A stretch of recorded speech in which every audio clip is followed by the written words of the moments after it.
Muy buenas tardes para todos. Realmente, como decía Roberto, me siento un amigo de la casa y, por supuesto, no es posible para mí iniciar este mensaje sin nuevamente testimoniar mi agradecimiento profundo a las autoridades de la Asociación de Dirigentes de Marketing, de la Universidad de la Empresa, que me brindan una vez más, como tantas otras, la oportunidad de compartir con ustedes algunas reflexiones sobre nuestra realidad nacional y también, ¿por qué no?, algunas sobre la realidad internacional. Quiero saludar, obviamente, a todas las autoridades civiles, militares, nacionales, departamentales que nos acompañan. Quiero saludar a los miembros del cuerpo diplomático, que también, como es costumbre, están junto a quienes tenemos esta oportunidad de dirigirnos acerca de nuestra realidad. Quiero enviar un saludo importante a mis compañeros y compañeras del gobierno, a quienes agradezco mucho que estén junto a mí hoy en esta presentación. Y si me perdonan, una de entrecasa. Un saludo especial a mis compañeros y compañeras del Ministerio de Economía y Finanzas.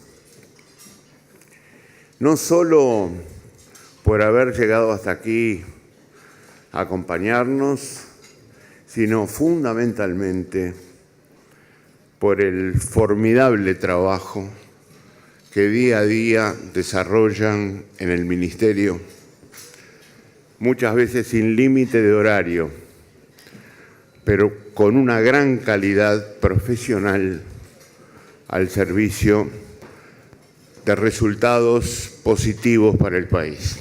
Gracias a ellos. Queridos amigos,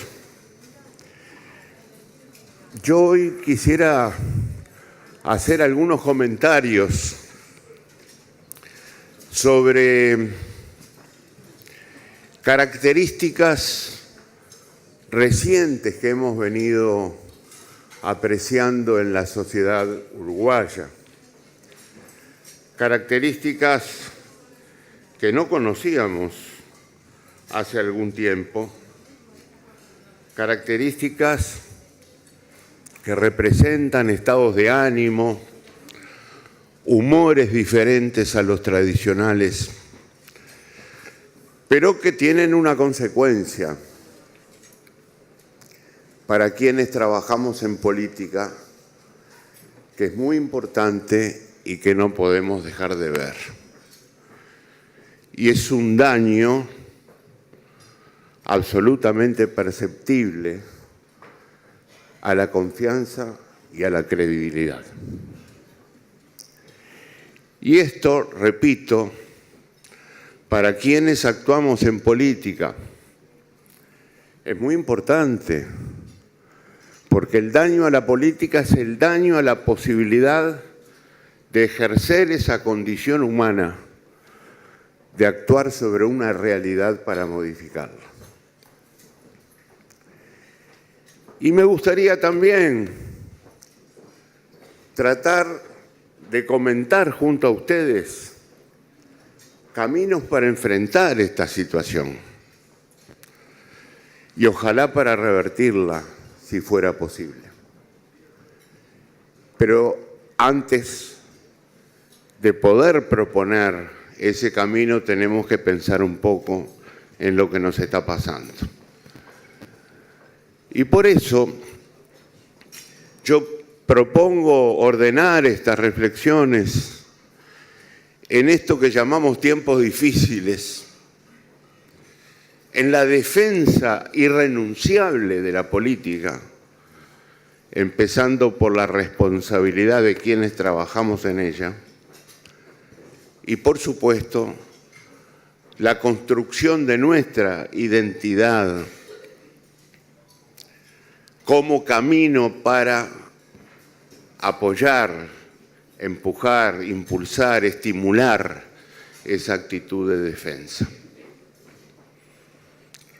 En un país como el Uruguay, abierto pero con un gran potencial, hablar de afirmar nuestra identidad es buscar nuestro lugar en el mundo.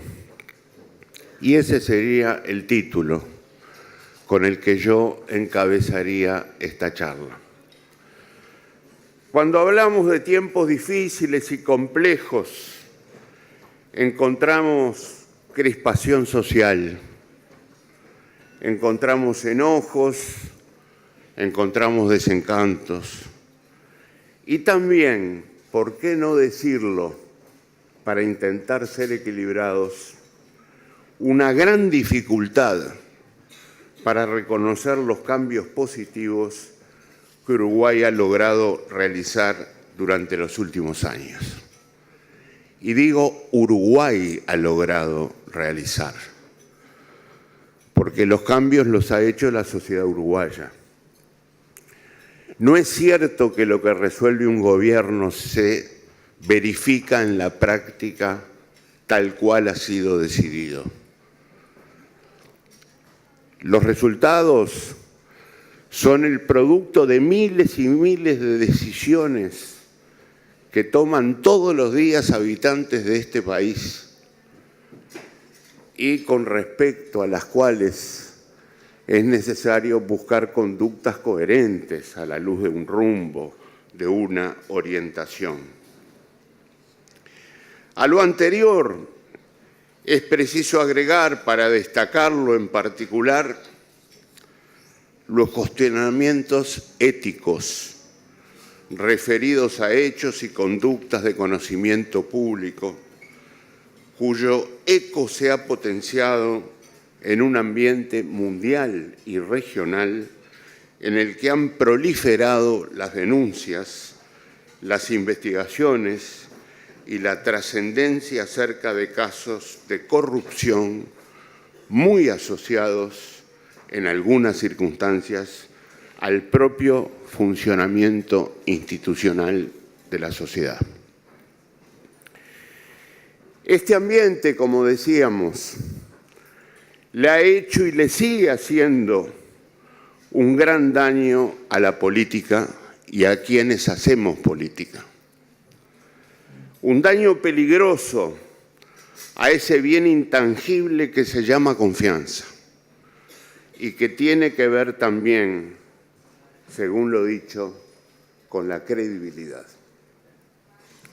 Estoy hablando de política en el sentido más elevado del concepto, la actividad humana tendiente a influir sobre la sociedad con una orientación y una profundidad previamente elegidos, contenidos a su vez en propuestas que pretenden, como decíamos hace un par de minutos, estimular conductas de los ciudadanos que resulten coherentes con el rumbo elegido.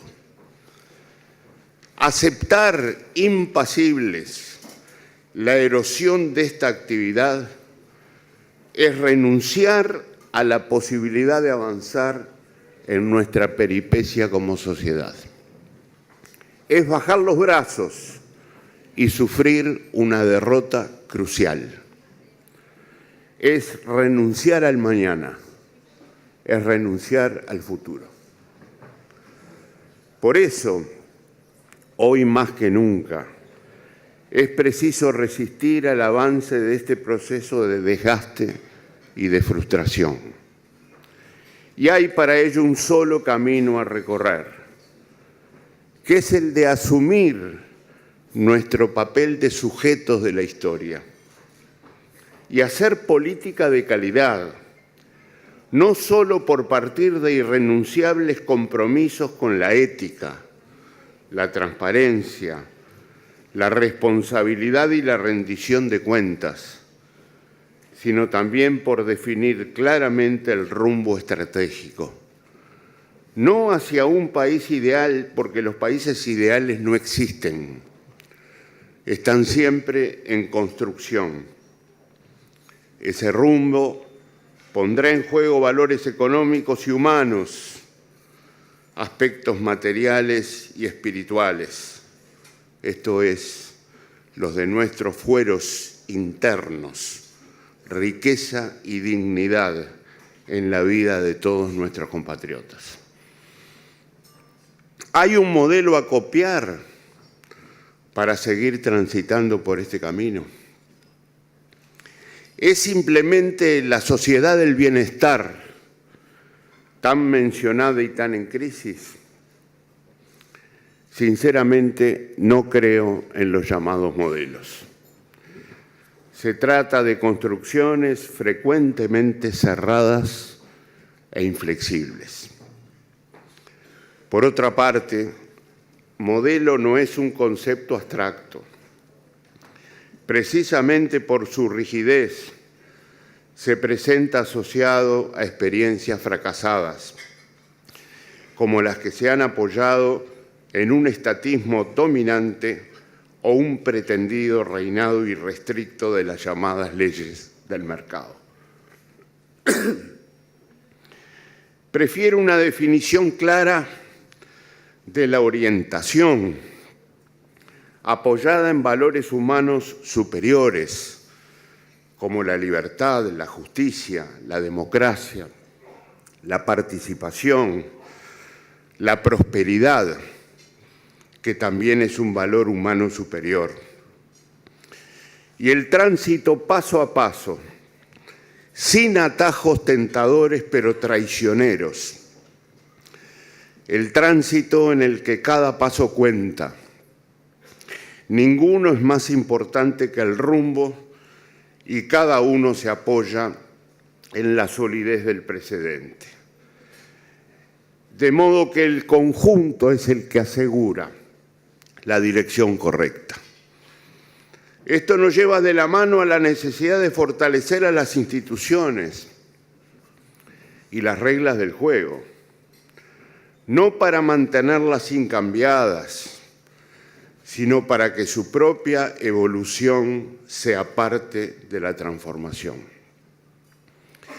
En la elección de estos valores y el camino a seguir, la ética está llamada a cumplir un papel fundamental.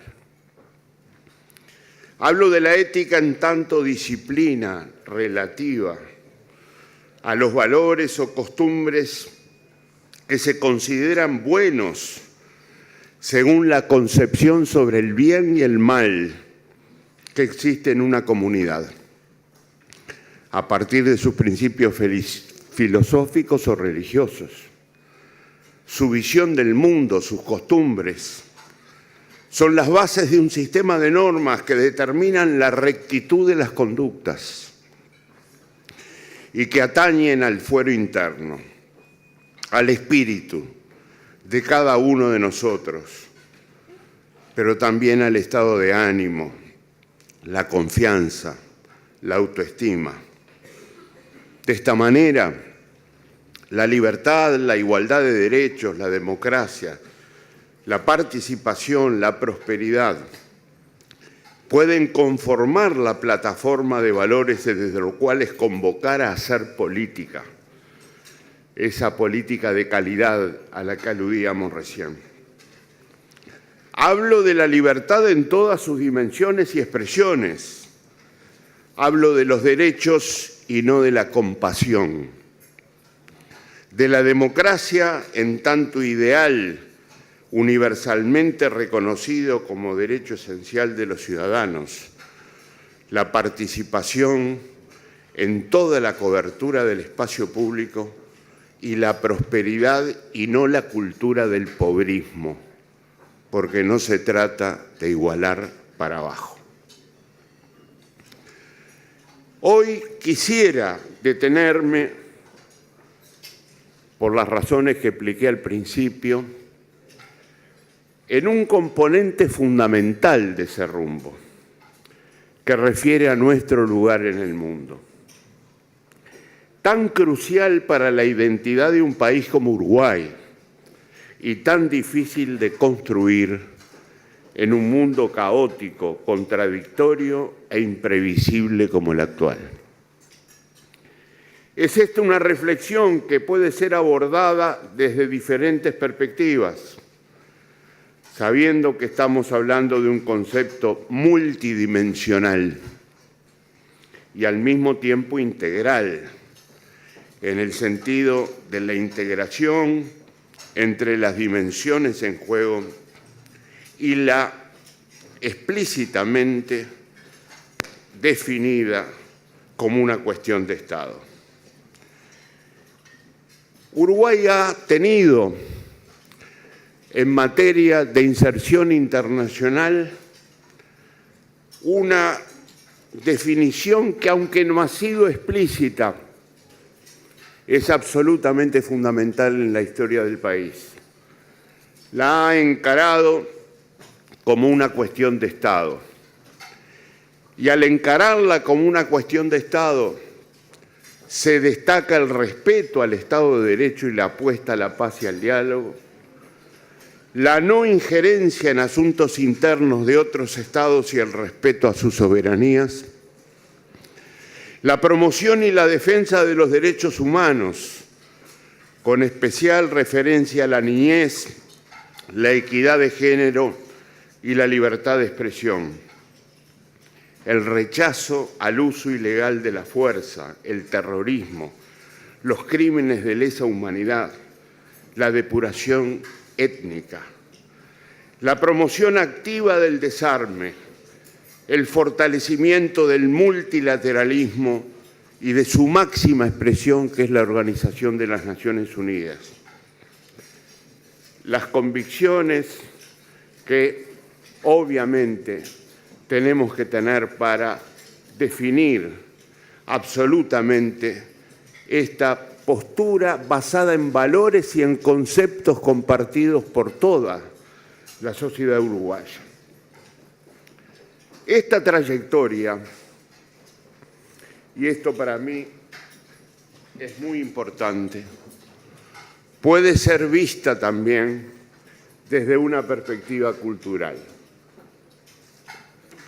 Ante todo, por la presencia directa de esta perspectiva en la inserción internacional, como el aprendizaje de idiomas, la formación profesional, la promoción de capacidades artísticas, el intercambio de información y análisis de tradiciones históricas.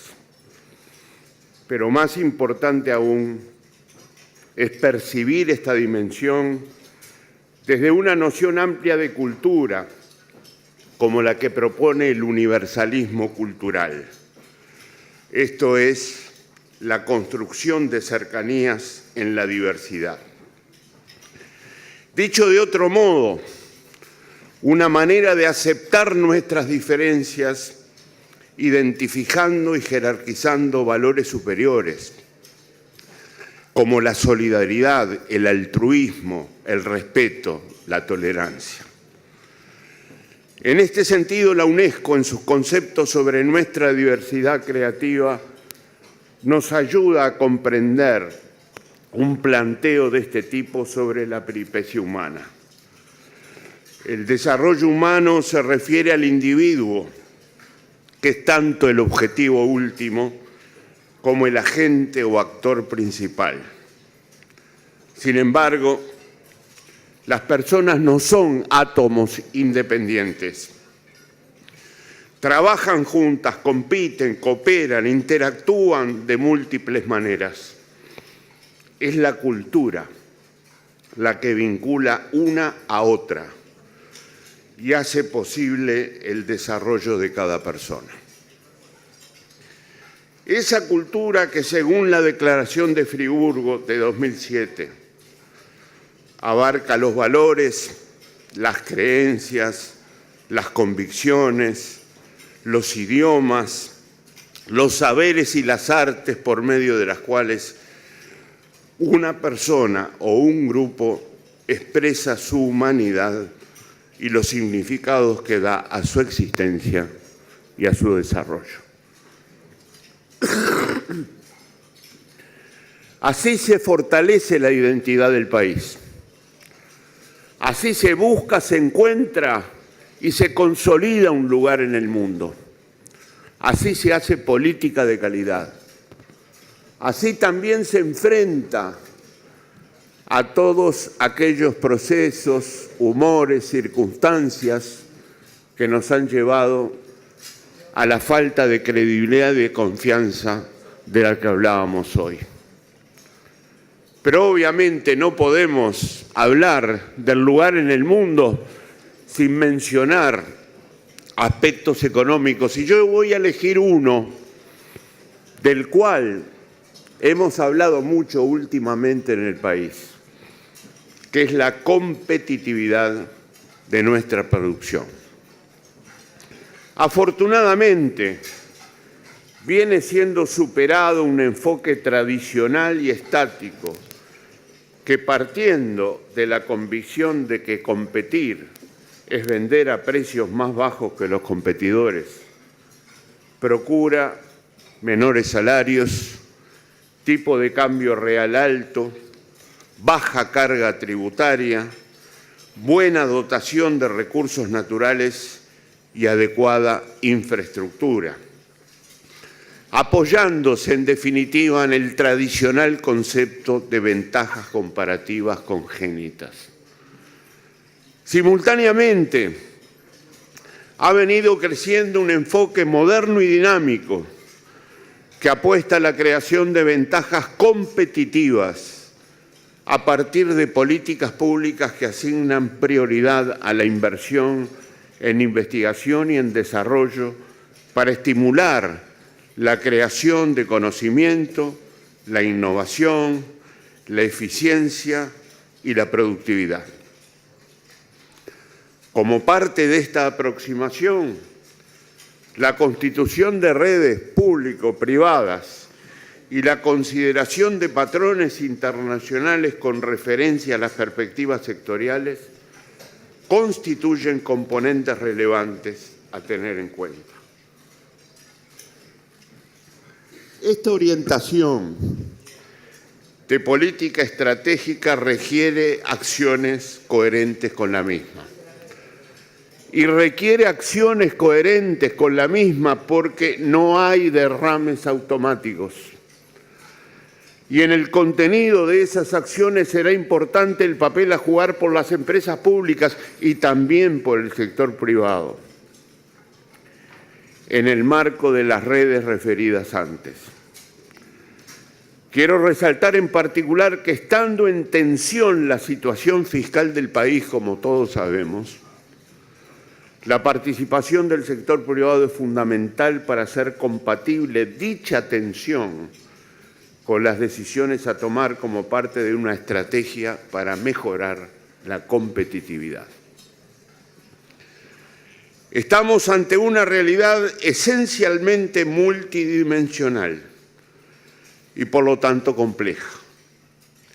Y por ello caemos a veces en confusiones conceptuales a las que hay que prestarles atención, como por ejemplo la que involucra los conceptos de competitividad y rentabilidad, conceptos que muchas veces confundimos, pero que no son la misma cosa. O las dificultades que existen para entender un comportamiento exportador positivo coexistente con una trayectoria desfavorable del tipo de cambio real. En definitiva, se trata de crear un clima de inversiones inspirado en el enfoque moderno y dinámico de la competitividad al que aludí antes. Y ese clima tiene tres componentes fundamentales. El primero, modernización y especialización institucional, orientada por la interacción entre apertura y calidad, comprender esta interacción es absolutamente fundamental. No esperamos a tener calidad para salir, salimos para tener más calidad. Y a la luz de esta orientación, el trabajo en red, incluyendo agentes en el exterior, es absolutamente fundamental. Un segundo componente es el orden macroeconómico imprescindible a tener en las actuales circunstancias del país, apoyado en la coherencia entre las políticas fiscal, monetaria, cambiaria y de ingresos.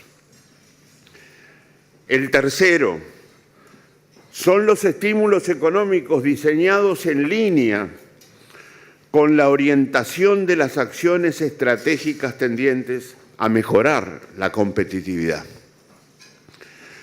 Algunos ejemplos del sesgo que deben tener estos estímulos se pueden encontrar en decisiones recientes del Ministerio de Economía y Finanzas. La primera es la de remitir al Parlamento un proyecto de ley que mejora la exoneración de las rentas derivadas de actividades de investigación y desarrollo en las áreas de biotecnología y bioinformática, así como de la producción de soportes lógicos para estas actividades. El segundo ejemplo, refiere al establecimiento de exoneraciones del impuesto a la renta, el impuesto al patrimonio sobre bienes muebles, la exoneración sobre el impuesto al valor agregado e impuestos a la importación de materiales destinados a la obra civil, todo ello para proyectos destinados a investigación y desarrollo, midiendo tal asociación en función de la inversión y el empleo asignados a estas actividades. La tercera es que se ha declarado inversión promovida la que se realiza como parte del régimen de servicios compartidos, en su carácter de soporte de operaciones de investigación y desarrollo. Se trata de actividades pertenecientes a grupos transnacionales que brindan ese soporte a sus partes vinculadas, residentes o radicadas en al menos 12 países. En función de puestos de trabajo e inversión con ese destino, la exoneración del impuesto a la renta oscila entre 70 y 90%, considerando además los plazos de la exoneración. Y así como apoyamos la estrategia hacia la competitividad en la creación de ventajas competitivas dinámicas con políticas públicas especialmente diseñadas a este efecto, ahora quiero decirles, si funciona este aparatito, que de acuerdo con un trabajo realizado por nuestros compañeros Juan Labraga y Gabriel Papa, la principal desventaja competitiva que tiene hoy el Uruguay radica en el muy pobre acceso con preferencias a los mercados del mundo. Ahí tienen ustedes una lámina de las diferencias que hay entre Uruguay y Chile. A la izquierda, un Uruguay en el que apenas un 36% de su comercio aparece accediendo a mercados con preferencias arancelarias. Y por otro lado, un Chile donde prácticamente la totalidad de sus exportaciones acceden a mercados con preferencias arancelarias. Si tenemos en cuenta esta realidad, hay que agregar a ella la pérdida por razones del propio crecimiento que ha tenido el Uruguay de ventajas pertenecientes al sistema generalizado de preferencias arancelarias. El área verde de esa lámina indica precisamente el territorio de los países respecto a los cuales Uruguay ha sufrido esta pérdida. Y estas son las comparaciones de los accesos de Uruguay y sus competidores como Nueva Zelanda y Australia al mercado de China en productos fundamentales, como la soja, como la leche en polvo, como la carne bovina deshuesada y como productos derivados de la producción ovina para las cuales o para los cuales el mercado chino ha sido fundamental. Esta es la principal desventaja competitiva que tiene hoy el Uruguay para encontrar un nuevo lugar en el mundo. En ese escenario que, como decíamos, está caracterizado por contradicciones y por incertidumbre.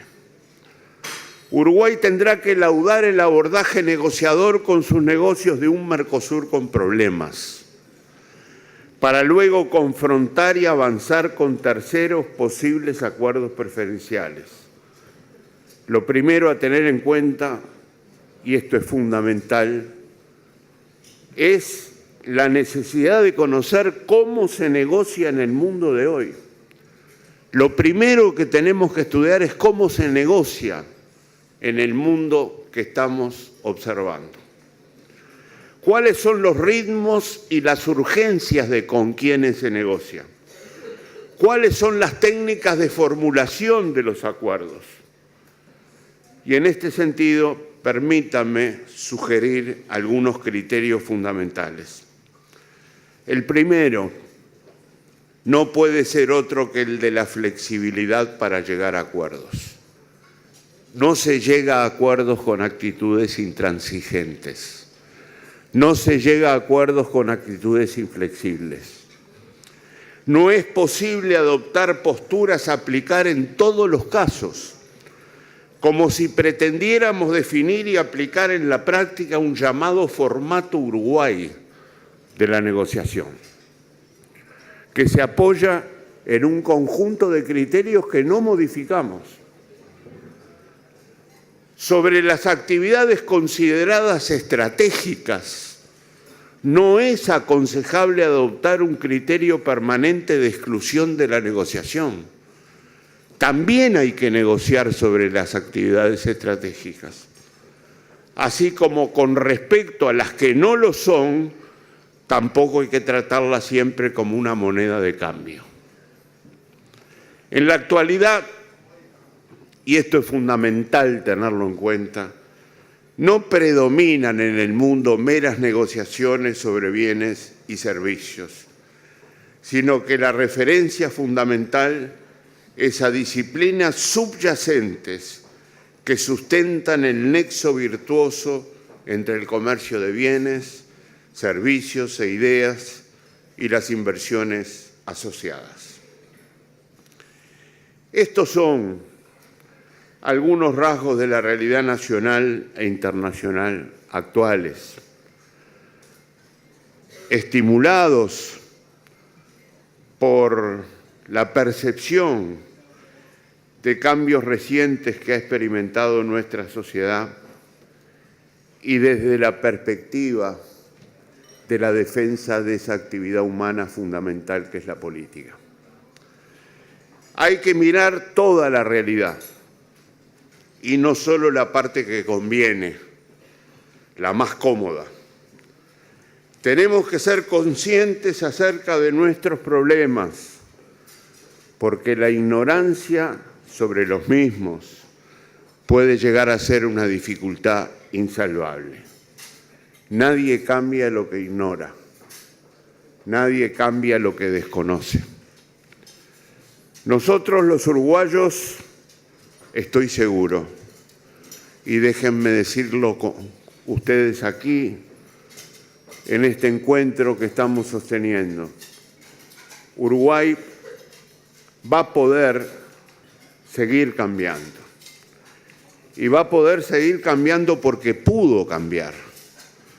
Vamos a poder porque pudimos, con el reconocimiento que incluye esta frase acerca de todo lo que nos falta en el país aún. Gobernar es arriesgar. Algunos creen que el principal riesgo es equivocarse. No estoy de acuerdo. El principal riesgo es dejarse llevar por la corriente, sin rumbo. El principal riesgo es paralizarnos y dedicarnos a explicar las dificultades que tenemos que enfrentar. Estoy seguro de que como sociedad, porque ya lo hemos logrado, sabremos evitar esa actitud y dar el salto que podemos y debemos dar, empujados por ese gran estímulo que se llama confianza. Muchas gracias, queridos amigos.